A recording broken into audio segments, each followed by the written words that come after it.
makofi yao tena.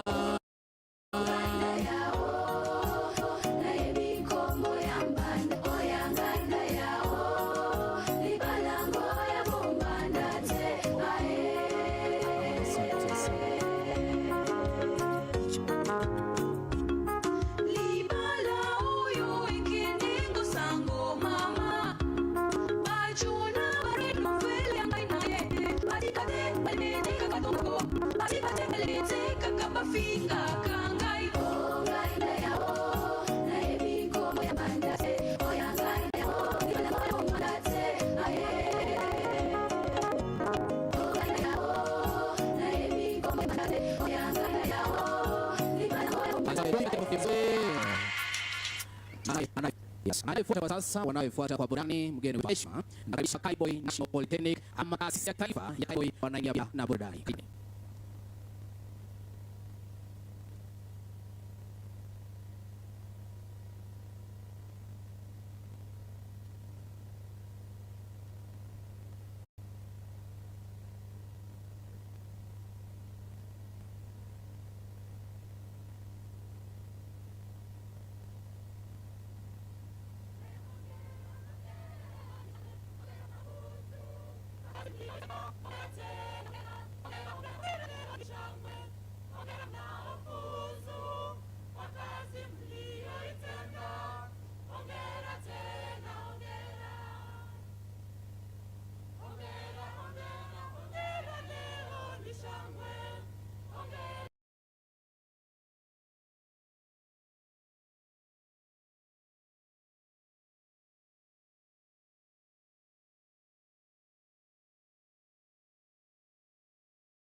Na tuwapigie tena makofi mazuri na tuweze kuondoka na hapa. Andrew Pokot pia mgeni wetu wa heshima. Tuko pia na anagai tutumbuiza ambaye ni Andrew Pokot. Karibu sana kwa njia iliyo sawa.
face wageni.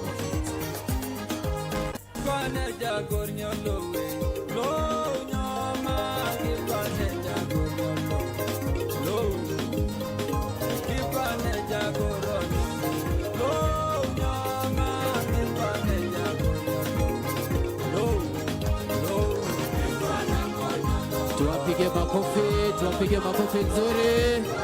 Asante sana DJ, asante. Tuwapige makofi mazuri tena. Kwa sababu ya muda mtaniruhusu kwa sasa niweze kumkaribisha Kenapso Chairman aweze kutoa hotuba yake. Karibu sana Kenapso Chairman ili uweze kutoa hotuba yako. Karibu sana.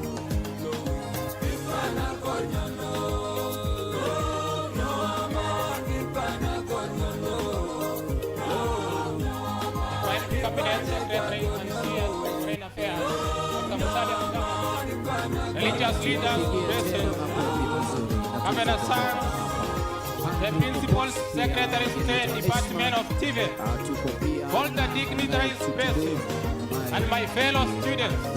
Today, we gather here reinforcing the words of an African icon, Nelson Mandela, who observed that education is the greatest equalizer. Allow me now to recognize the presence of my counterpart, the President of Lesotho National Polytechnic and the Deputy President of Lesotho National Polytechnic. Tuwapige makofi nzuri.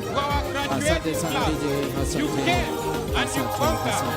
As you step forward into the next chapter, those that your legacy will forever remain in the halls of Kaiboi National Polytechnic, inspiring future generations. You have set a high bar, and we, the continuing students, will carry it with pride. We wish you success and fulfillment in all your future endeavors. Confident that you will continue to conquer the world, just as you have done here. Congratulations, religious leaders present.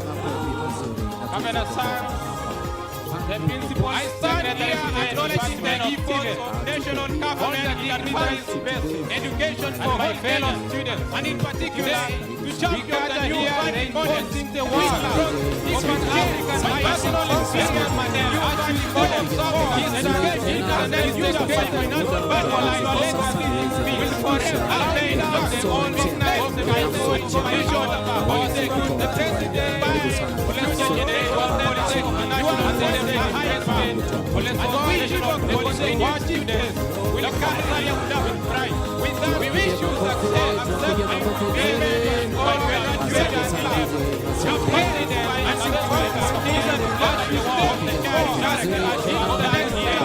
Congratulations, religious leaders will forever remain as the honor support of the nation.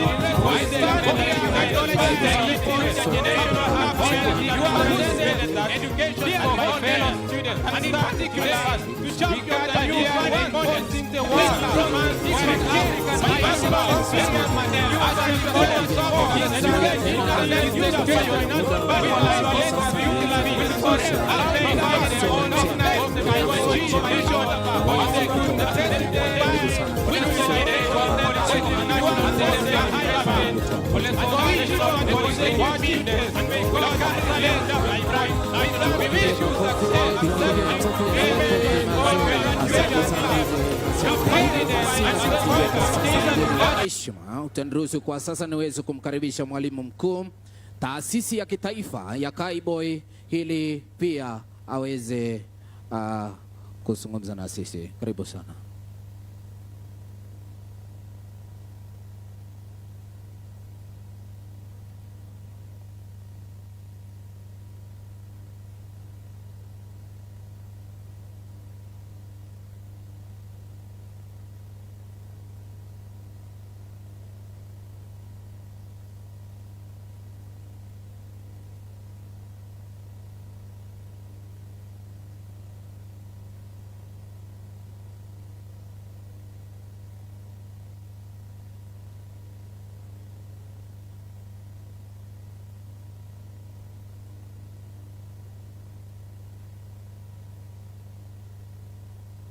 the opportunity to welcome us all to this auspicious ceremony. As Kaiboi National Polytechnic, we are so honored and so humbled and so happy that you could find time to join us.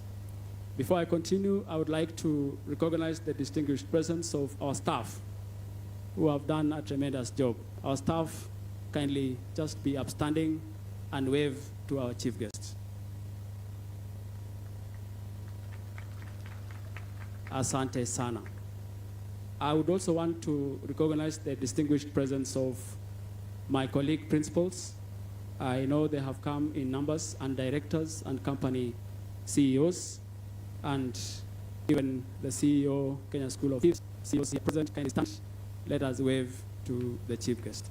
Asante sana. I wish to call Dr. Tals.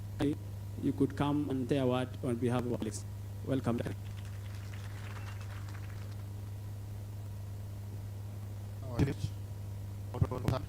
On behalf of the Kenya Association of Trainers, where I serve as the National Vice Chair, we want to get on this inaugural graduation ceremony. Ongera. Let me to you on this today. My honor and privilege to stand before you on national day, on the occasion of our first graduation ceremony. I think I had a gratitude to our chief guest, Prime Minister, the Nandi, the Principal Secretary of State, for the President, for us with your presence. It is not only a success for it, but also the remarkable transformation of our institution. From its humble beginnings as a technical school into a technical training institute, TTI, Kaiboi is now fully-fledged national polytechnic. It's nothing short of extraordinary, and every dedication and pursuit of excellence. Now, over the years, the institution has been a tremendous improvement in many areas. Our infrastructure is reflecting the commitment to the land for our needs. A growing support, testament to confidence that is in our institution. At the heart of Kaiboi is our exceptional team of team and Nandi. They are passionate have been instrumental in the future of our trainees. They have worked toward our students receive a holistic education that goes beyond academics, nurturing into well-rounded individuals. Our trainees have consistently demonstrated discipline, hard work, and commitment to excellence. Their performance, both academically and co-curricular activities, has been outstanding. They have not only met, but exceeded expectations of the job market, accolades, and respect from employers. We are proud to embrace competency-based education on training CBET, ensuring that our trainees acquire practical skills that are relevant to the demand of the industry.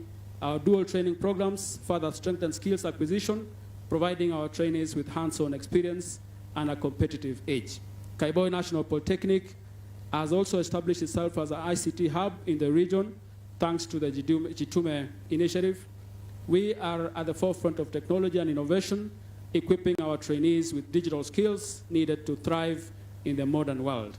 In a special way, a very special way, I would like to extend our heartfelt appreciation to both the county government and the national government for their unwavering support and commitment to our institution. Financial assistance and various forms of support you have provided directly and indirectly have played a crucial role in the growth and development. Your investments in infrastructure, equipment, and educational resources have enabled us to offer high-quality learning environment for our trainees.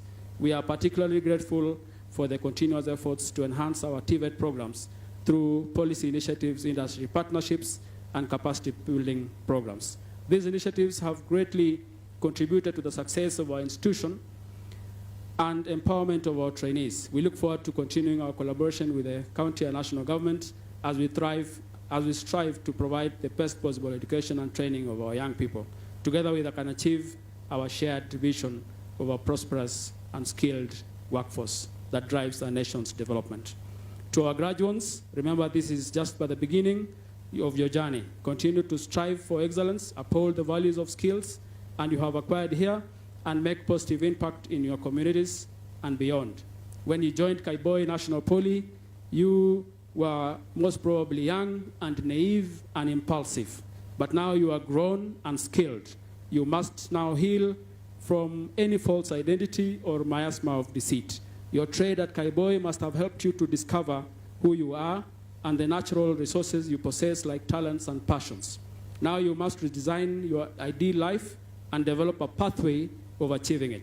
You are indeed graduating today. The world of industry awaits you. Mentally and skillfully take control of your life, while at it, exercise a lot of patience, because things that last don't come easy, while things that come easy don't last. Thank you all for being part of this incredible journey. Together we will continue to build on our legacy and reach new heights as we celebrate the achievements of our graduates. Today we look forward to a future filled with even greater accomplishments. Congratulations to the class of 2025, and may your future be bright and prosperous. Asanteni sana.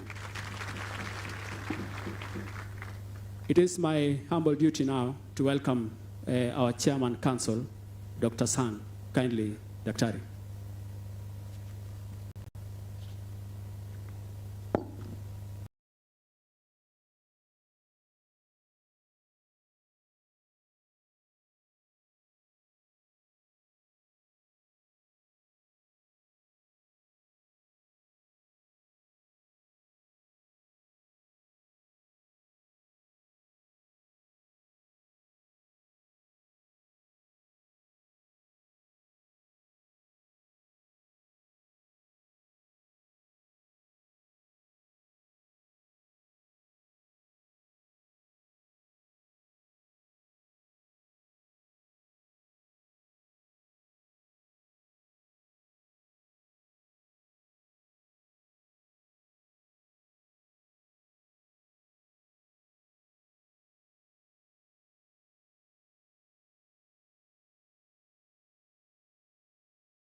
Our chief guest, the Prime Cabinet Secretary and CS for Foreign Affairs and Diaspora Affairs.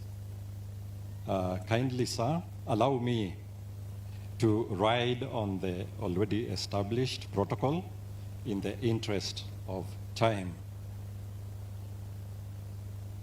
Distinguished guests and leaders, government officials, esteemed colleagues, and fellow council directors, graduates, families, and friends, ladies and gentlemen, it is with great pleasure that I welcome you all to this first graduation of Kaiboi National Polytechnic. Today is a momentous occasion which is marked by this celebration of the accomplishments of our graduates. First and foremost, I would like to acknowledge and extend our heartfelt gratitude to our chief guest, the Prime Cabinet Secretary, Dr. Musalia, the Governor of Nandi County, Governor Stevenson, and all the distinguished guests and dignitaries who have managed to grace this great occasion in our academic calendar. Your presence here today is truly invaluable to us. To our graduates, I say your journey has been filled with challenges and triumphs, late nights and early mornings. Your commitment to excellence and perseverance has brought you to where you are today. It is not in vain that you burnt the midnight oil. As you step into the next phase of your lives, remember that the knowledge and the requisite skills that you have been equipped with during your various courses will serve as the foundation for your future success. Embrace the opportunities that come your way and continue to strive for greatness. As you leave Kaiboi National Polytechnic, always remember that you now possess the much sought after knowledge and skills needed for your employment or self-employment as you may desire. And like we normally say, if you knock on the door and it is not opened, please build your own and open it.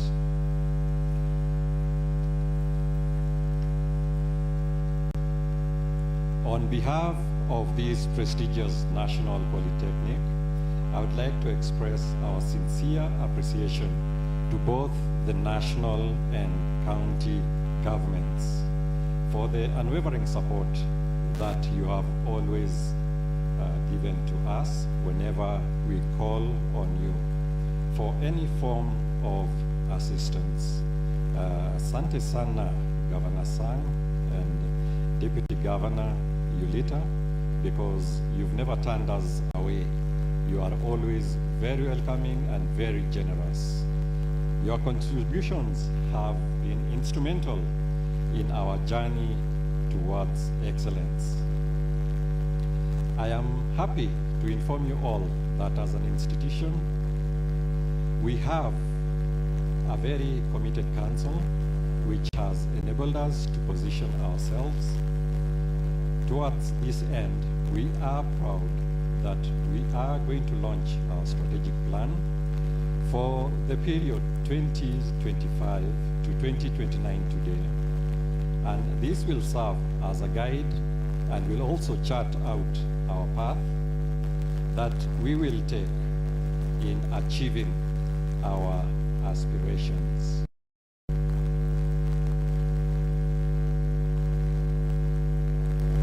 Additionally, we have developed a comprehensive master plan that is currently under various stages of implementation.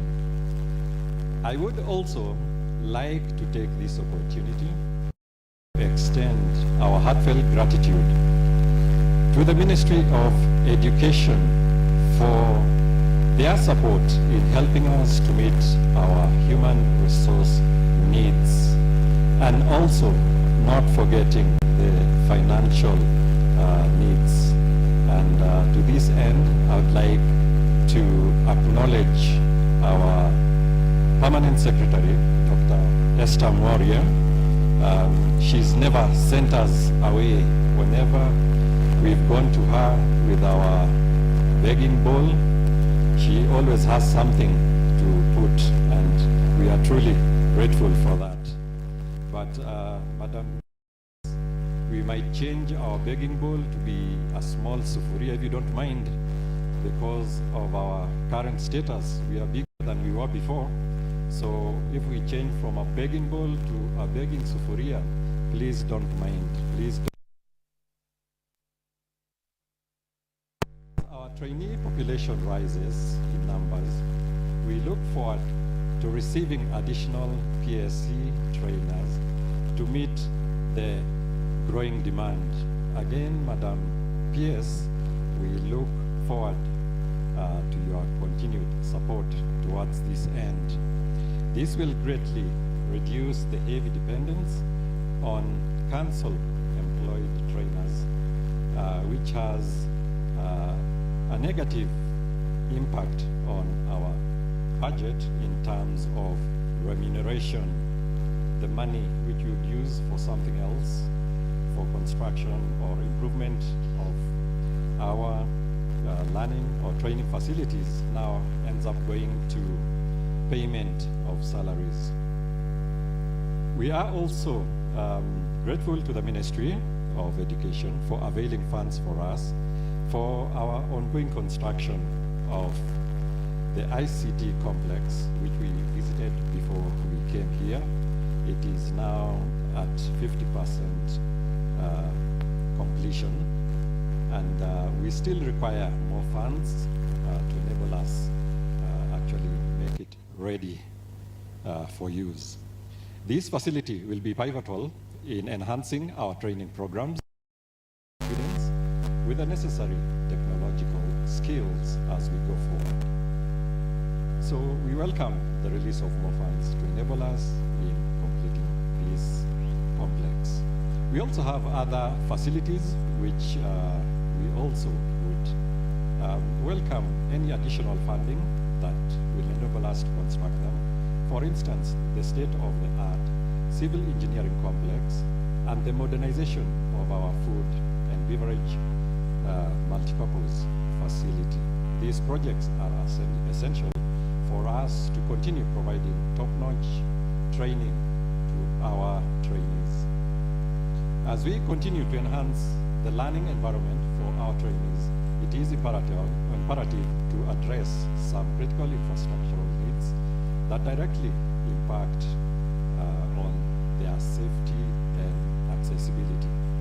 We are not able to house all our trainees within the institution, but rather there are those ones who live outside of the institution, and the lack of street lighting at the Kaiboi market poses a great risk to them as they go back to their living quarters in the evenings, or when they are having the early mornings as they come to the institution. So it is my request to our governor that something be done about the street lighting, and of course the many other infrastructural needs that we will mention to you.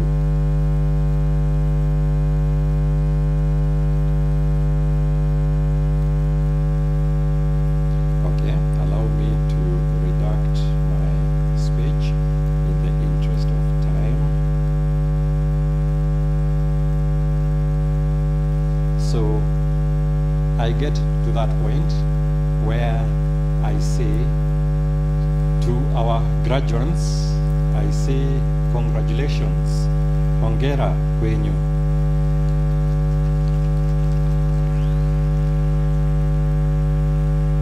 You've done very well, and the fact that you are seated here today is a testimony to that. So as you go out of Kaiboi National Polytechnic, please go out in confidence. You are well equipped and you are ready to face the world. It may be difficult at times, but please know that even Rome was not built in a day. And whenever you encounter those challenges, kindly remember that kusumbuka ni kwa muda tu. It doesn't last a lifetime. So whatever you encounter, whatever difficulty, continue working and keeping hope. You will get there eventually. And if the worst comes to the worst, remember what I said. If you keep doors and those doors don't open, build your own and open it. You are equipped for that. Asanteni sana. Thank you all, and may God bless you abundantly. As you go, please remember, you will make our references. Tell them there is no other national polytechnic but Kaiboi National Polytechnic. Thank you.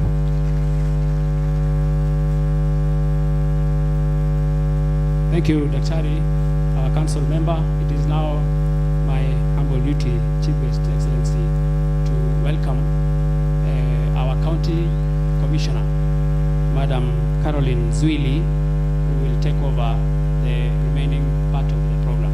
Welcome, Madam County Commissioner.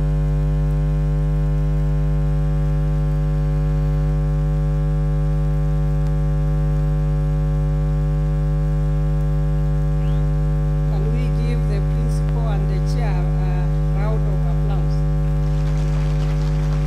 Asante, asante sana. Our chief guest, who is the Prime Cabinet Secretary and the Cabinet Secretary for Foreign Affairs and Diaspora Affairs, His Excellency Dr. Musalia, the Principal Secretary, State Department for Tibet, the Governor, Nandi County, His Excellency Stephen Sang, the members of National Assembly present, members of the County Assembly, the council, the principal, graduates, parents, invited guests, ladies and gentlemen, good afternoon. Let me take this opportunity, Your Excellency, to welcome you to the county. You are coming in the heels of His Excellency, the Deputy President, who visited a few weeks ago to preside over a similar function in Olesos National Polytechnic. And I think this shows that the government is committed in the support of education matters. I'll join you, Your Excellency, in congratulating the graduates. I know that it's not easy. Mumepitia mengi, si ni kweli? Kwa mapema, you don't want to let yourself down, you don't want to let your parents down. So, kazi mzuri, congratulations. All what we can do is to wish you well and pray that as you move in the next chapter of your life,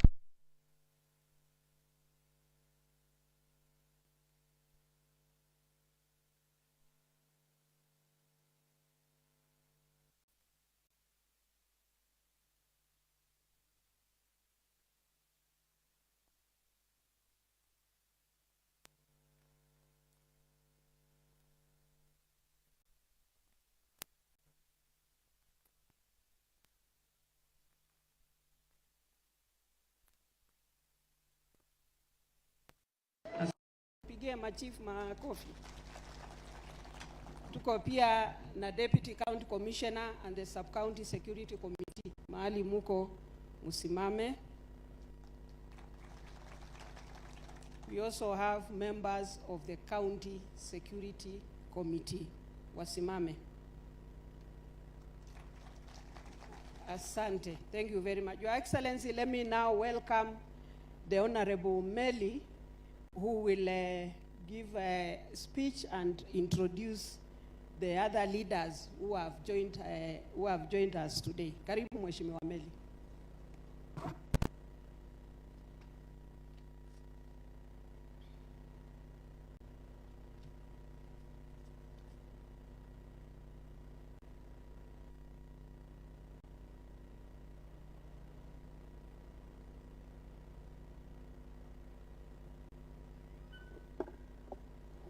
Our Chief Guest, Our Excellency Prime Cabinet Secretary, Dr. Musalia, the Principal of the College, the Chairman of the Governing Council of Kaiboi National Polytechnic, our Principal Secretary, Madam Esther Moria, all protocol observed. Good afternoon. May I take this time, our Prime Cabinet Secretary, to congratulate the candidates or the graduates, their families, their parents, for this very, very fast graduation ceremony for Kaiboi National Polytechnic. This is a very good day for all of us as a county leadership led by our governor and all the county leaders seated here today. And we want to thank you, Prime Cabinet Secretary, for accepting to come and grace this being the first graduation ceremony for this National Polytechnic. Without much ado, I know we are actually back on time. I'll want to invite the leaders who are here today to give their speeches, but I want every member who is here to note that we want to thank the national government for accepting to actually elevate Kaiboi National Polytechnic, Kaiboi Polytechnic to be a national polytechnic. This was the effort of the member of parliament of this constituency and the leadership who are here. Honorable Kirwa, watu wa Kaiboi mnaelewa, is a very hard-working leader. We together, I being the chairman of education, principal secretary, and the government, accepted to acknowledge and to elevate this university, this polytechnic, to a national university, to a national polytechnic. Can we give him hand applause? So I will go straight away to the leaders who are here. Let me welcome the majority leader who will introduce the MCS and say a brief statement.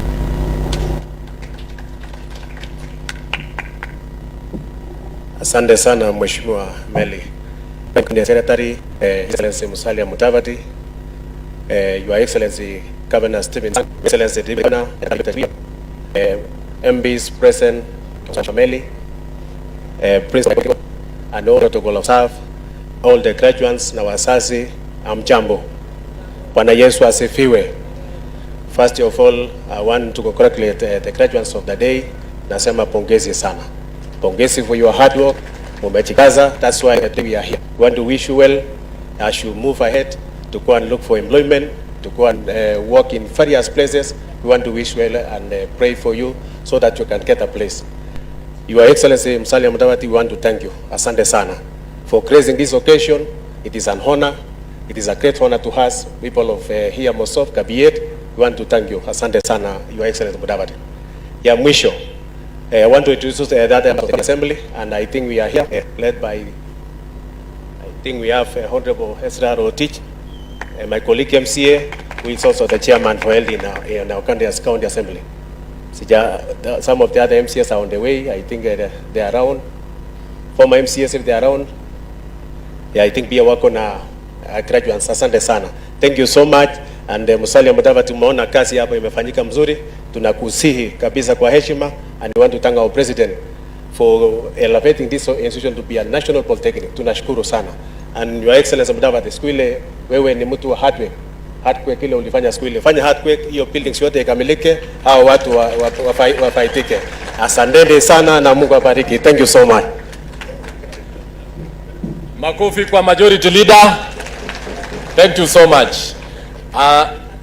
Watu wa Mosop, mnajua ya kwamba your constituency is running very well. I know your leader is indisposed, but he's very fine. I was in the US, you must have seen photographs. Na anafanya vizuri sana. Lakini every other time za zile kazi inaendelea, tuko na Bwana Nimrod Malel kutoka ofisi yake. Nataka yeye aongee ili awaeleze mambo ambayo yanaendelea katika ofisi ya member of parliament Mosop. Karibu Nimrod Malel.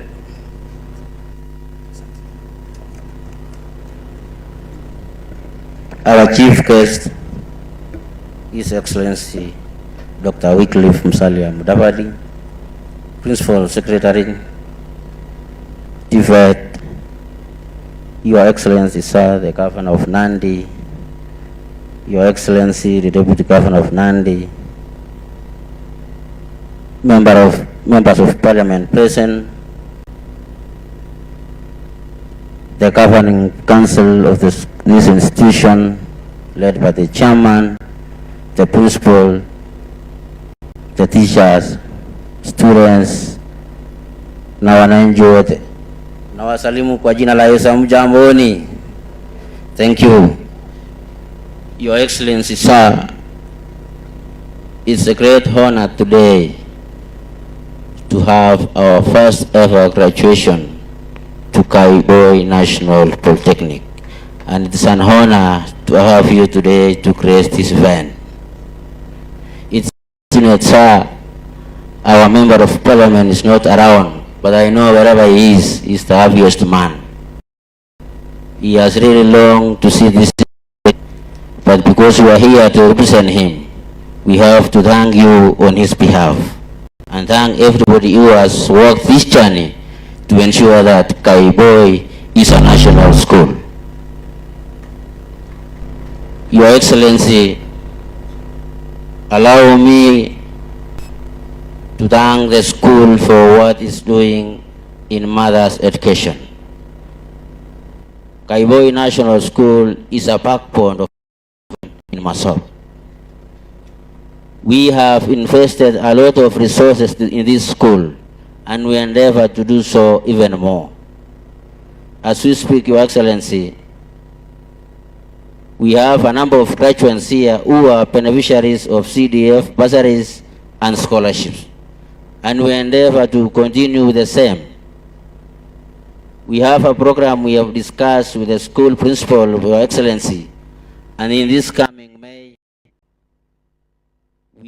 going to enroll more than 200 students, having been sponsored by the MASOP CDF bursary kit. I want to thank the leaders from around, led by the governor and area members of parliament from Nandi, for the support they've given us and this institution. This school has grown the economy of Kaiboi Center by far. And it is the reason why we got a modern market from the national government. The school has grown the businesses around, and it's one of the schools we have in Masop. And we are happy to be part of this school. Your Excellency, I want to make some few requests on behalf of Mheshimiwa Kilwa. Number one, Your Excellency, is a request that we have made to ensure that we tarmac road from Chakwer to Kaiboi Center, around 17 kilometers, Your Excellency. And we are grateful that road within around 76 kilometers, that the contractor is already on site, beginning from Musalia to Kaiboi, to Jepteroi, towards Kapkadembu, and all the way through Kamasai to Jimoi. We want to say thank you and pass our gratitude to His Excellency President. It's a request you gave us when you visited Nandi, and for sure we have seen it come true. Your Excellency, I want also to request the office, Your Excellency. We have made a request of bringing our people to power. As we speak, Excellency, in Masop, we have only 22% of our residents having electricity. The rest 78% hawana stima. Tunaomba sana Your Excellency tuweze kuweza watu. It's the biggest thing they have requesting. Kila kona tukienda Masop. Najua kuna hiyo program na naomba sana iweze kufanyika mwaka huu. Sikusema mengi Your Excellency, yangu ni leo na kwa hapa ya mwisho nasema asante kwa Masop na karibu mwisho ni shukrani kwa wale ambao siku ya leo, na naomba ya kwamba mnapo kuongeza masomo. Tunajua mambo ya kupata kazi Kenya imekuwa leo. I want to request that you employ at least sehemu moja na utapona. Asante sana Your Excellency. Mpige makofi kijana Malela ambaye ni constituency manager. Our chief guest, we have leaders of this county here. Let me recognize them. Mr. David Koech, who is currently the council member, University is there. Asante sana mheshimiwa. Asante kwa kufika hapa. Now I want to invite the member of the Hills, Honorable Tur, to also address the gathering. Karibu mheshimiwa. Thank you very much, Honorable Julius Medley. The Prime Secretary, Dr. Kaiboi, the PS, Governor of Nandi, colleagues, graduates, ladies and gentlemen, good afternoon. Bwana Yesu asifiwe. First of all, on behalf of the people of Nandi constituency and on behalf, congratulate the graduates, the first graduates of Kaiboi National Polytechnic. Congratulations, great young people. Secondly, is to also congratulate the staff, principal and the staff, as well as the parents who have done great work to have been able to bring the best of the class that is now graduating today. Our chief guest today, because of time, I want to mention that I've seen you a couple of times, Prime Cabinet Secretary, visit Masop constituency a couple of times. Indeed, you've been a great friend, and you're finding time in your extremely busy schedule to be here is something we take with great pride as leaders of Nandi. Secondly, is to also let all of us that are here to know that when we came into leadership, we chose that we will walk and speak one voice as the leaders of Nandi. At no point would you hear us, or if one of us is down, will always work together. There will be no void in any manner or form in the leadership of this great country. Therefore, we have come in solidarity to support the Member of Parliament, whom we hope will be coming very soon, on this very important occasion, which we knew he worked very hard to have been able to have this institution be made a national polytechnic. Indeed, at that point, we had two institutions, Prime Cabinet Secretary. We had one called Lesos TVET at that point, and this the Kaiboi. But there is a way the Member of Parliament of this place worked his way. Despite the fact that the other institution is a bit bigger, he was able to get this be a national polytechnic. That tells you how passionate the Member of Parliament supports this institution indeed. Prime Cabinet Secretary, for those that are watching across the globe and across this nation and every part of this country indeed, Kaiboi National Polytechnic is a polytechnic to take your child or any young person out there need to come and survive this institution because it's one of the best. In the most secure place, fantastic climate, the teaching fraternity is very welcoming, and therefore I want to again call upon all of us that are watching across the country to please consider having your children or yourselves to come and study in this great institution. I would like Prime Cabinet Secretary to request you that now many of these young people are going out there. Most of them are technical students. It is my wish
that most of those programs we've seen the government of Kenya Kwanza are trying to open out there.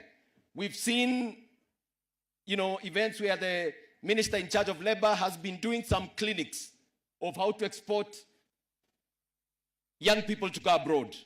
We want to see that to be extremely fair. And you see the number of times this will be done also not only in Nandi, but also in Kaiboi. And we want to see the results of this, of the young people being taken from here to go abroad and work. Second last, Prime Cabinet Secretary, when I engaged the principal a bit earlier and the chairman, he told me there are a couple of industries or manufacturing firms around here who want to partner, or they've reached out to partner with them so that most of these young ones, when they are studying, they have an opportunity to be able to intern or to go there and do the practicals. Or even during the training, they are trained on what should be found in the industry. Or ultimately, of course, they make it a chance to be employed.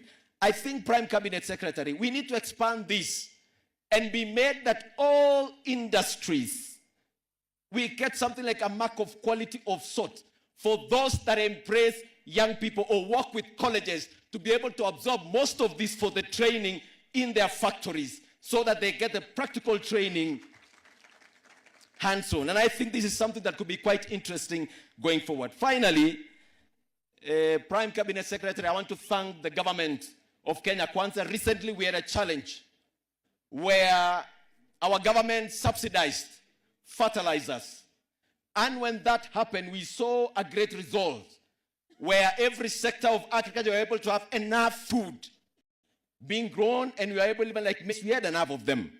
But we had a challenge recently when one of the institutions that we all depend here, that is Kenya Seed, faced a challenge in terms of their costings, and they were able to increase the price.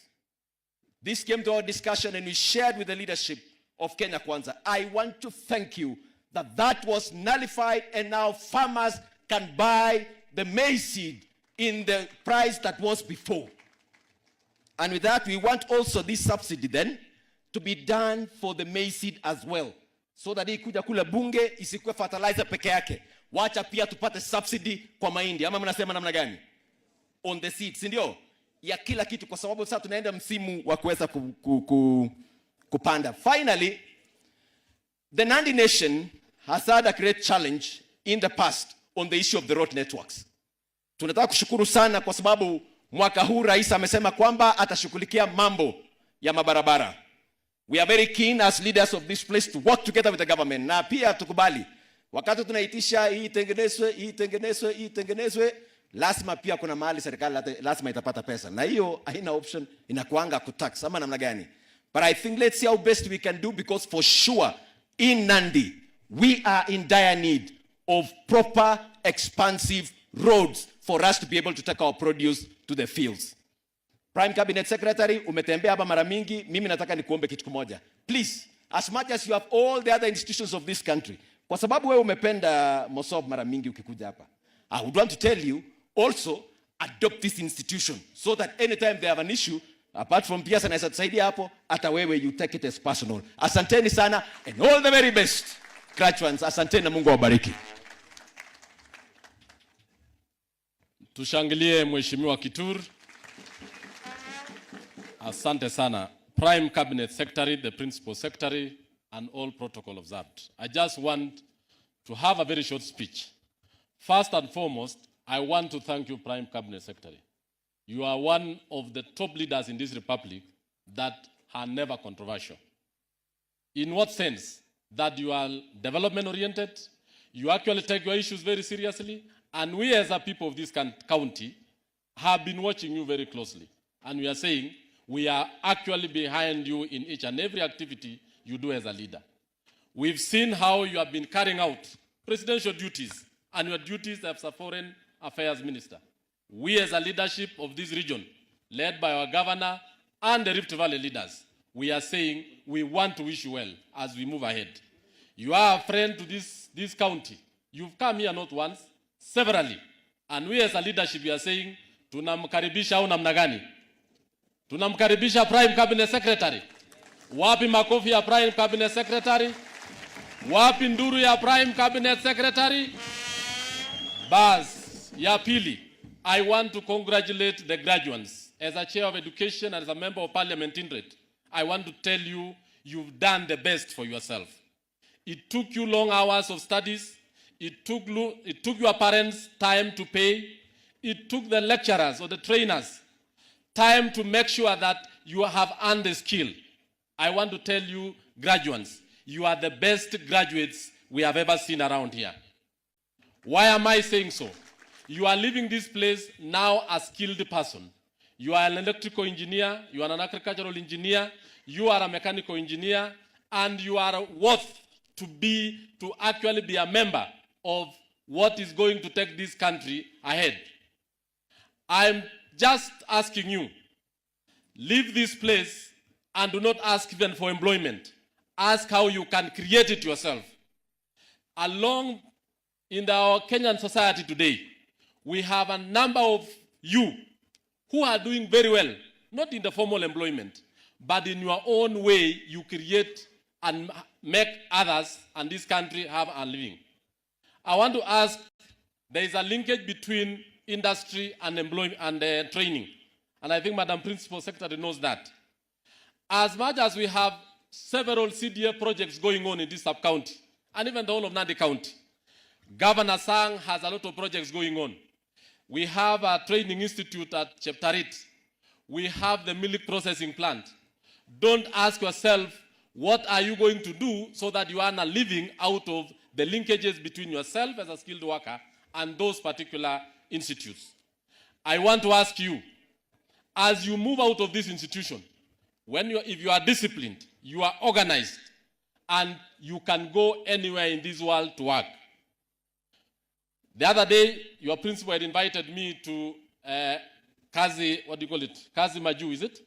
Kazi Maju. Foreign work. If you go to Qatar, if you go to Germany, if you go to any part of this world, you will fit in there. And I want to tell you, don't look at Kaiboi, Nandi, and Kenya. Look at the world.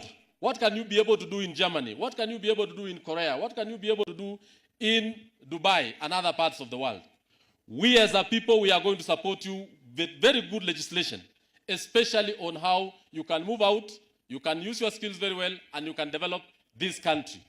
I want to say that as a Department of Education, as a chair, we've made a number of laws that are assisting you as a students, are assisting the Kenyans, and making sure that TVET should be the largest department in education. Because this is the place where we have the largest and the strongest human force in this country. And you'll be able to produce and give this country a lot of money as a people. Lastly, as I told you earlier on, I went to the United States a few weeks ago. And I met your member of parliament. He's very robust. He's gained health. He's doing very well. Most of you must have seen the photos in the social media. I did that because I want to tell you that he's doing well. He's recuperating very well. And most of the projects that are here today, we stand here today because of the work of Honorable Kirwa. He fought for this institution to be a national polytechnic. Can you give him applause, please? The member of the constituency manager has just indicated the number of road projects, the number of CDF projects going on. That means you have no vacuum in this constituency.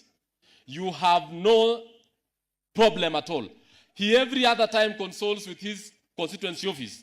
And as a leadership of the county led by the governor and ourselves, we'll step in any other time that he requires us to.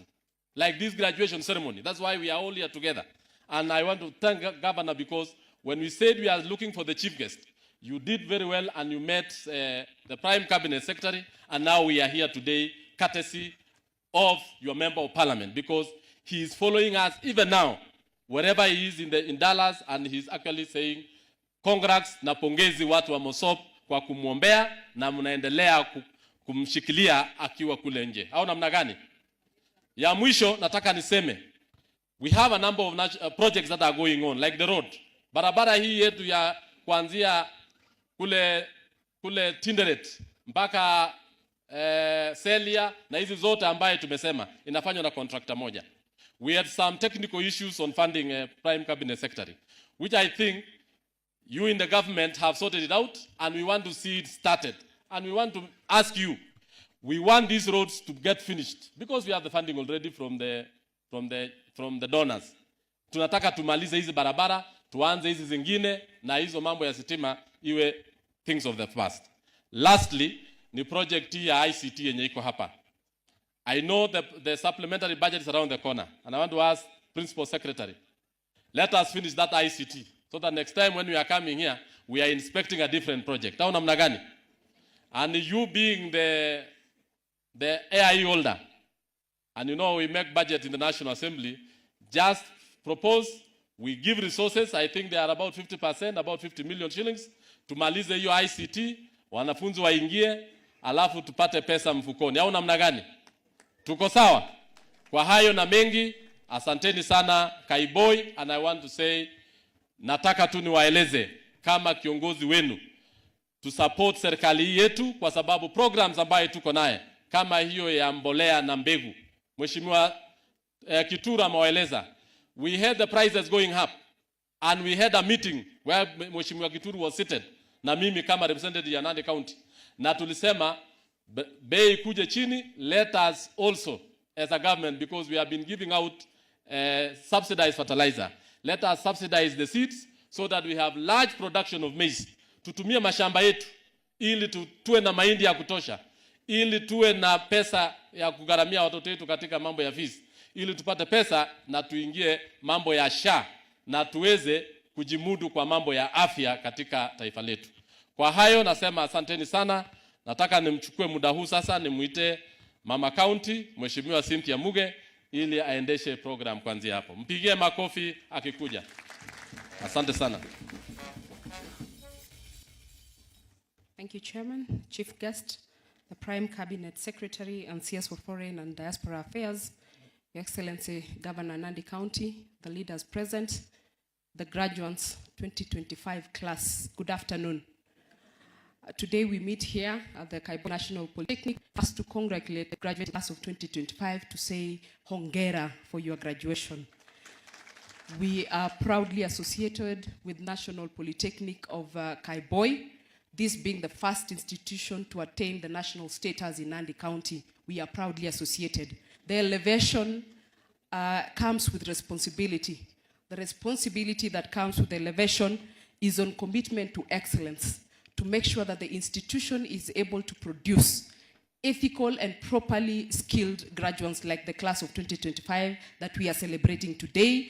Again, the graduating class or the graduates of this year are going to be a proper trademark for Kaiboi National Polytechnic. And I ask the graduating class of 2025 that you be the proper ambassadors that this institution needs out there. How do you become the proper ambassadors of this institution? By making sure that the output, everything that you touch when you go out there, turns to gold, so that we can be associated with this alma mater. That every time someone wants to look for a plumber, they will ask if they first graduated from Kaiboi National Polytechnic. If they want an electrician, they will ask for a referral that left Kaiboi National Polytechnic. I ask the class of 2025 to be good ambassadors to Kaiboi National Polytechnic. Graduates, this is a lifelong skill gaining. They have a skill at the Kaiboi National Polytechnic. Every student that wants to foster their other extracurricular activities, the sportsmen of this world, we are able as a National Polytechnic to offer that training here. And lastly, I want to ask that we aim for excellence, that everything that you do outside there is the best that you can ever do. I want to ask you to also be innovative. I want to ask you to be collaborative, that before you leave here today, if you are a group that did planning, put yourself together, and that is why I come in. If you put yourself together, we have a fund in the National Government Affirmative Action Fund that is called Value Addition, that you can walk in my office and say, hey, we are graduated from Kaiboi National Polytechnic and we are plumbers and we do not have the requisite equipment that we need. And I tell you this, you will walk out of that office with a million that is not to be refunded, that you will use it in your daily endeavors. So I wish you the best. This is where you start asking yourself, what can I do for this country? You no longer have the opportunity to ask, what can this country do for me? It is, what can I do for this country? And when you're doing that for this country, you also get something for yourself, because this is where we are going. And I want to borrow from the chair of the council. He says that if you knock on the, what do you do? You build your own, and you can comfortably open that door. Let us go out there, let us build those doors so we can have them open for other people. Happy as Madam PS, I am happy that you're here. The first thing that I want to ask is, we are talking about exporting labor. Labor exportation has its challenges and its privileges as well. As a training institution that we want to leverage on labor export, I want to ask you and the ministry to be able to sit down and incorporate languages to be learned in the debates. Make sure that there is a common course for German language, for example, for Chinese language, for example. So when you graduate from here, you are up for grabs in the national market where we want to export the labor to a greater extent. That is a challenge to the ministry. Number two, this is a technologically advancing country. The training equipment of the institution, most of them are outdated. They belong to the past. We want to ask the ministry to move with speed to make sure that we conform to the advancement of this life and this country and the world altogether, so that we can be able to upgrade and update the equipments that we use in our training here. Lastly, we are asking for retooling of the TVET trainers. They were trained 10 years ago, 20 years ago. Things have changed.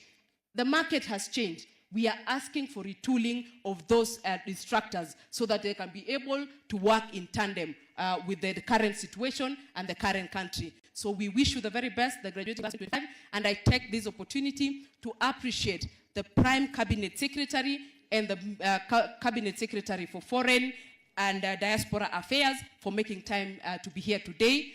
Your Excellency, sir, you are a statesman. We were speaking with my colleagues, the honorable members of the National Assembly. There was a time there was a lot of turbulence in this country, and we all met as present, and we all fought, and we all said all manner of things that we wanted to say. And when you spoke, when you stood to speak, you were different in the room, and you said, okay, it's fine, it happened, so what do we do next? I want to appreciate you.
Be felt in your community and in the society at large. Congratulations. It is my humble assignment today to invite Her Excellency, the Deputy Governor for Nandi, to be able to address us and take the program from there. Karibu, Your Excellency.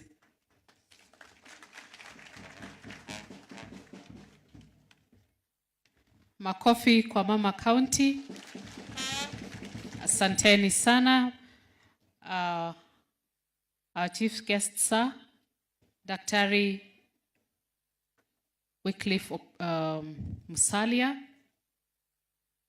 All protocols observed. Ladies and gentlemen, good afternoon. Good afternoon again. Wana Kaiboi hoye. Are we happy? This is the day that the Lord has made, and we are here to celebrate with you the Lord's doing, your work, and that of your lecturers and trainers.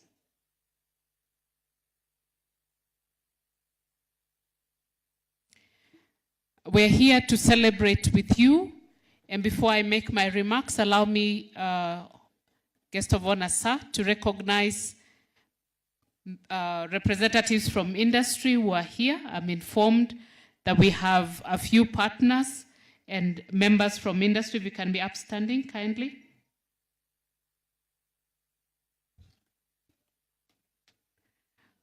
Maybe they are elsewhere. The banks who bank with us. There? They are at the back. Thank you very much for making time to be part of this auspicious occasion. Guest of honor, sir, I am excited to be standing in this congregation today as we look back 63 years down the line since this institution was established. I am honored to stand before you being a daughter of a carpenter. That carpenter studied in Kaiboi Technical then. And when I look back, I see a man who picked his skills and went home. He'd made things to primary school, and we had to go with a desk. My father fashioned the desks that we used, and ours from our family would be unique compared to those from other households. I believe that we are in the right place, and the skills that are being imparted here are going to transform the young people that pass through Kaiboi National Polytechnic. Makofi kwenu. Another exciting thing